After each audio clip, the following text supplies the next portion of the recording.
ಜಿಲ್ಲೆ ದೇವದುರ್ಗ ತಾಲೂಕಿನ ಬಸ್ ನಿಲ್ದಾಣದ ಅವ್ಯವಸ್ಥೆಗಳ ಕತೆ ನೀವು ದೃಶ್ಯಾವಳಿಗಳಲ್ಲಿ ನೋಡ್ತಾ ಇದ್ದೀರಾ.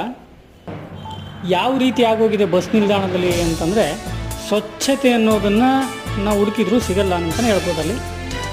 ನೋಡಿ, ಸಿಕ್ಕಲ್ಲಿ ಕಸ, ಕೂತ್ಕೊಳ್ಳೋಕೆ ವ್ಯವಸ್ಥೆಗಳಿಲ್ಲ, ಸರಿಯಾದ ಒಂದು ಪ್ಲಾಟ್ಫಾರ್ಮ್ ಸಂಖ್ಯೆಗಳನ್ನು ಹಾಕಲ್ಲ ಇವರು. ಅಷ್ಟು ಅವ್ಯವಸ್ಥೆಗಳನ್ನು ಇಷ್ಟೆಲ್ಲ ಇದ್ದರೂ ಕೂಡ ಅಲ್ಲಿನ ಅಧಿಕಾರಿಗಳು ಮೌನ ವಹಿಸ್ತಾ ಇರೋದು ನೋಡಿದ್ರೆ ಆಶ್ಚರ್ಯನಂತ ಅನ್ಬೋದು.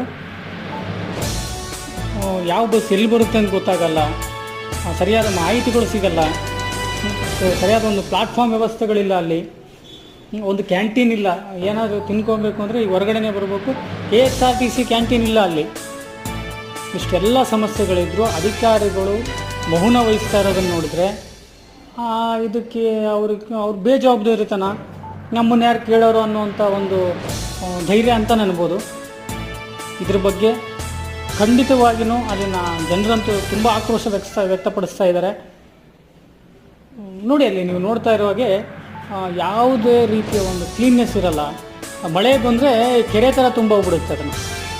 ದಯವಿಟ್ಟು ಇದಕ್ಕೆ ಸಂಬಂಧಪಟ್ಟ ಅಧಿಕಾರಿಗಳು ಈ ಅವ್ಯವಸ್ಥೆಗಳನ್ನು ಸರಿ ಮಾಡಿ ಮೂಲಭೂತ ಸೌಕರ್ಯಗಳನ್ನು ನೀವು ಕೊಡದೇ ಇದ್ದರೆ ಭಾಳ ಇದು ಆಕ್ರೋಶಕ್ಕೆ ಗುರಿಯಾಗುತ್ತೆ ಅಂತಲೇ ಹೇಳ್ಬೋದು.